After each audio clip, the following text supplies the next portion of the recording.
What's going on, y'all? Movie Man Mikey here, and just last week, DreamWorks released the fourth film in their iconic Kung Fu Panda franchise. I actually spent the week leading up to the release of Kung Fu Panda 4 rewatching all of the original films in the trilogy just to confirm, hey, this is a pretty good trilogy. And with this most recent one not being the greatest, I figured now would be a better time than ever to rank all four films in the franchise. And also, before we get into it, I just wanted to give a shout out to Cultured Vultures. This is where I just recently got my first ever review published for Kung Fu Panda 4. I also have a review of Imaginary up there, as well as a ranking of this year's Best Picture nominees. But without further ado, let's jump right into the list, starting with number 4, Kung Fu Panda 4. Like I said in the intro, this one comes 8 years after what seemingly closed off the trilogy in a fine enough way, so immediately off the bat when I saw the marketing, it felt like this movie was pretty unnecessary. There wasn't any Furious 5 being shown in the marketing. The guy that directed this movie is most known for previously directing Lego Movie 2 and Shrek 4, both movies which are considered inferior sequels to the original, and this by far had the least production budget of the whole series, only costing $85 million,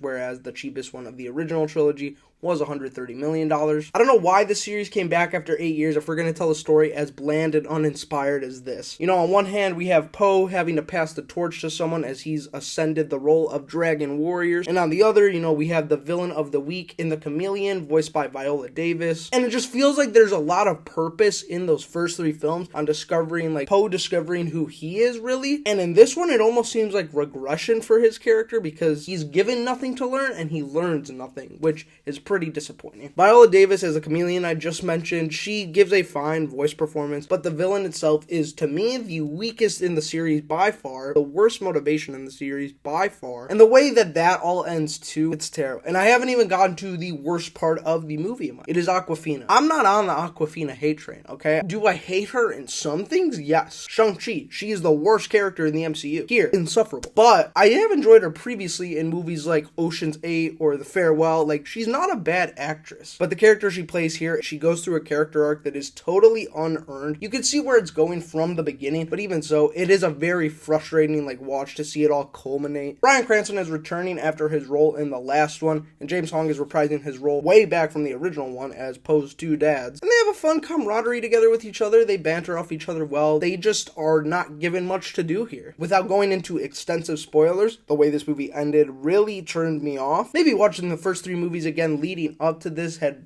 contextualized me into the universe a little too much, but that ending was totally unearned. I did not like it. If we're gonna make a Kung Fu Panda 4 movie, we don't have enough money to get back all the original voices of the Furious 5. Maybe recast them, because especially for a story where Po is passing down the torch, you would think, without question, it'll be to one of the Furious 5. But no, I didn't like it. When I walked out of this originally, I gave it a 4 out of 10. Slept down a little bit, gave it a 5 out of 10. If you haven't seen the original trilogy and you're just going to see this out of nowhere for the first time, you'll probably think it's alright. But someone that would say that it's a pretty solid franchise, this was a massive letdown, a massive disappointment. I don't know why this was made, so yeah, that is why Kung Fu Panda 4 is at my number 4 spot. Moving on to number 3 in the rankings is, funny enough, going to be Kung Fu Panda 3. Capitalizing on how the second one ended, in this one we follow Po as he meets his father and he gets reintegrated into the relaxing nature of panda life. His father is voiced by Bryan Cranston, which I just mentioned, and Bryan Cranston does a fantastic job here, as always. Eat like a panda!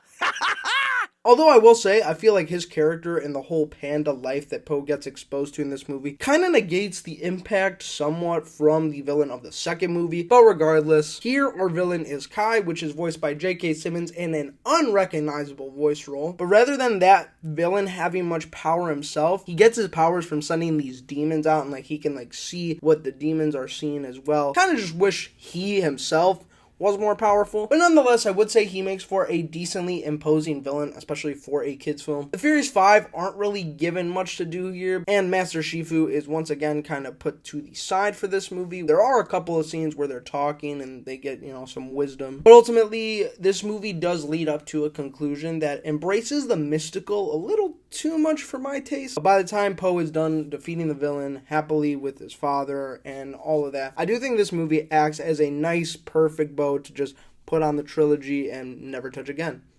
which they shouldn't have. So it is because of that reason that Kung Fu Panda 3 is my number 3 film. Coming in second place for me is going to be the first film, Kung Fu Panda. This is Jack Black's first outing as the goofy and lovable Po, who would go on to be iconic because of a wonderful lead performance from him. The film starts out, we see Po, he idolizes the Furious Five, but then he finally gets thrown into it like a fish out of water sort of deal. And it does go through those story beats, admittedly. But what really does elevate this movie for me is the fantastic camaraderie between Dustin Hoffman's Shifu and Jack Black as Po. As he is learning more about how to become the Dragon Warrior and embrace his role overall, the dynamic between those two just gets really heartfelt and really heartwarming, and it definitely left me smiling. The one thing about this movie that I do wish was a little better was the integration of the Furious Five, as I feel like Po's dynamic with them is pretty dead on arrival, which I get it, that's the point of it. The Furious Five honestly are kind of rude to Po in this first movie, and it's you don't belong in the Jade Palace. You're a disgrace to Kung Fu, and if you have any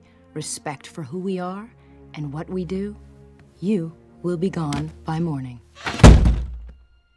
Damn. When it comes to the villain of the movie, though, that is perfectly done, as Ian McShane is arguably the most iconic of this franchise here. Tai Lung is intimidating from the second you see him, and Ian McShane's performance does not let up. And overall, this all culminates to a conclusion where Po embraces being the Dragon Warrior in a way that could have come across as very cheesy, corny, and laughable. What are you gonna do, big guy? Sit on me? Don't tempt me.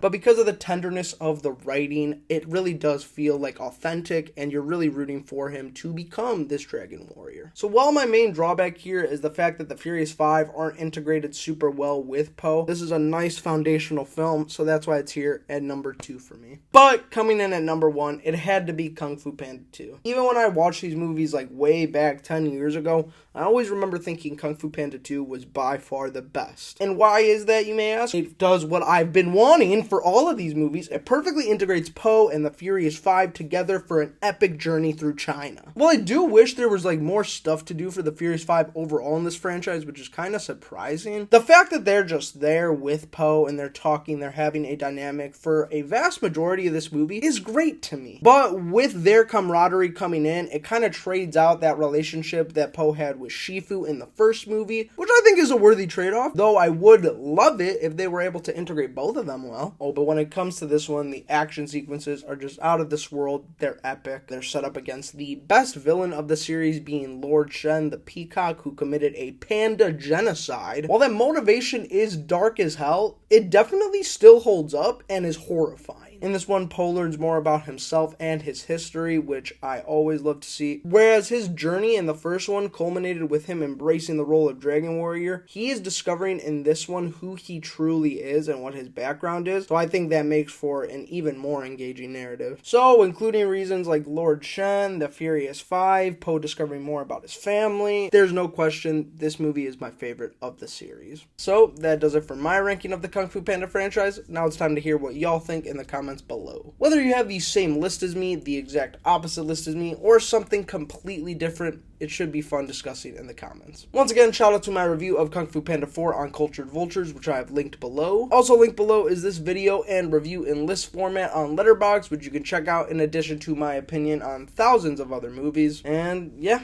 that's about it. Thanks a ton for making it to the end of this video. I've been Movie Man Mikey, and always remember, enjoy yourself.